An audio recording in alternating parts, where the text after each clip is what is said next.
প্রিয় দর্শক, বাংলাদেশ ওয়েদার আপডেটে সকলকে স্বাগত জানাই।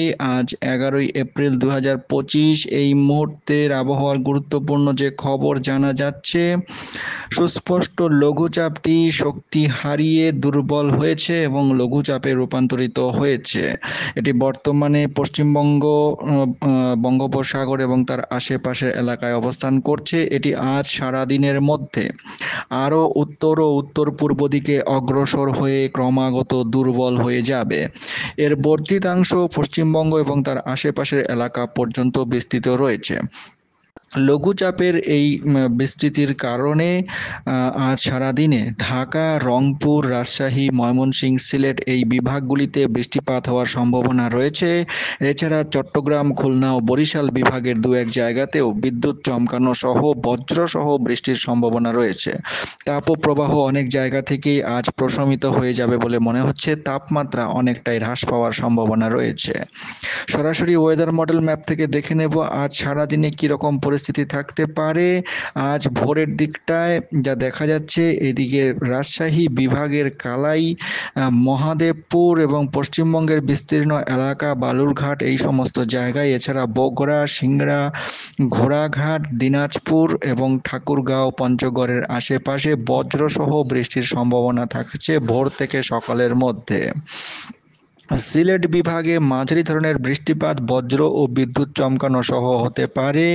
বিশ্বম্ভরপুর, ঝটকবাজার, জগন্নাথপুর, সিলেট, চরখাই, জয়ন্তিয়াপুর এছাড়াও জাকিগঞ্জ এই সমস্ত জায়গাতে মাঝারি ধরনের বৃষ্টিপাত, বজ্রসহ ও বিদ্যুৎ চমকানো সহ হতে পারে। ভোর থেকে সকালের মধ্যে যদি আমরা দেখি 5টা থেকে 8টার মধ্যে, তাহলে এই দিকটায় সিরাজগঞ্জ, তরস, নন্দীগ্রাম, বগুড়া, শিবগঞ্জ, আক্কেলপুর, আদমদিঘি, সরিষাবাড়ি, জলছত্র, কালীহাটি, ভালুকা, বনস্থলী, টাঙ্গাইল এবং নগরপুর এই সমস্ত জায়গায় মাঝারি ধরনের বৃষ্টিপাত। তার মধ্যে সবথেকে বেশি বৃষ্টিপাত সিরাজগঞ্জে হতে পারে। মাঝারি ধরনের ভারী এবং কোনো কোনো জায়গায় ভারী বৃষ্টিপাত হওয়ার সম্ভাবনা রয়েছে, বজ্র ও বিদ্যুৎ সহ। এছাড়াও চর রাজীবপুর এবং তার আশেপাশের কিছু এলাকায় বাহাদুরবাদ, জামালপুর, নলিতবাড়ি, ফুলপুর, পীরগঞ্জ, চিলমারি এই সমস্ত জায়গাতে মাঝারি ধরনের বৃষ্টি, বজ্র বিদ্যুৎ সহ হতে পারে। সকাল থেকে দুপুরের মধ্যে যদি দেখা যায়, তাহলে ঢাকা বিভাগেও বৃষ্টিপাতের সম্ভাবনা থাকছে। ফরিদপুর, নগরপুর, এছাড়া ধামরাই, দোহার, মুন্সিগঞ্জ, হোমনা, শিবচর, মাদারীপুর, গৌরান্দি, বরিশাল বিভাগের বরিশাল, ভোলা, রায়পুর, এছাড়া শিবালয়া, নগরপুর, টাঙ্গাইল, এদিকে বনস্থলী, ভালুকা, ত্রিশাল এই সমস্ত জায়গায় ময়মনসিংহ বিভাগে বৃষ্টিপাতের প্রবল সম্ভাবনা থাকছে, তবে মাঝারি বৃষ্টিপাত হতে পারে।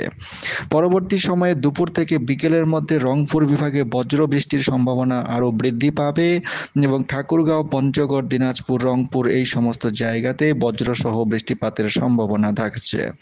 বিকেলের দিকটায় রাজশাহী বিভাগে বৃষ্টিপাত বৃদ্ধি পেতে পারে। রাজশাহী বিভাগের রাজশাহীতেই বজ্রসহ বৃষ্টিপাত, কালাই, রংপুরেও বজ্রসহ বৃষ্টিপাতের সম্ভাবনা থাকছে।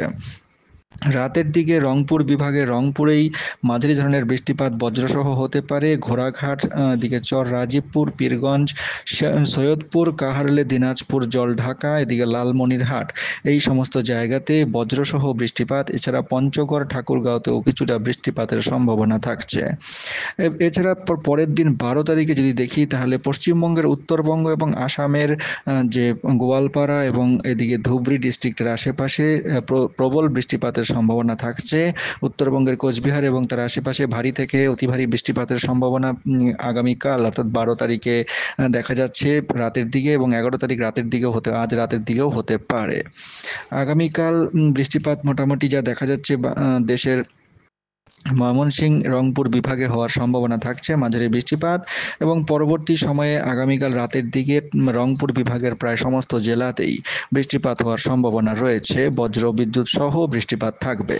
তো দর্শক, এই ছিল আগামী 24 ঘন্টার আবহাওয়ার পূর্বাভাস। চ্যানেলের সঙ্গে থাকুন, চ্যানেলটিকে সাবস্ক্রাইব করে রেখে দিন প্রতিদিন নিয়মিত এরকম আপডেট পাওয়ার জন্য। অনেক ধন্যবাদ।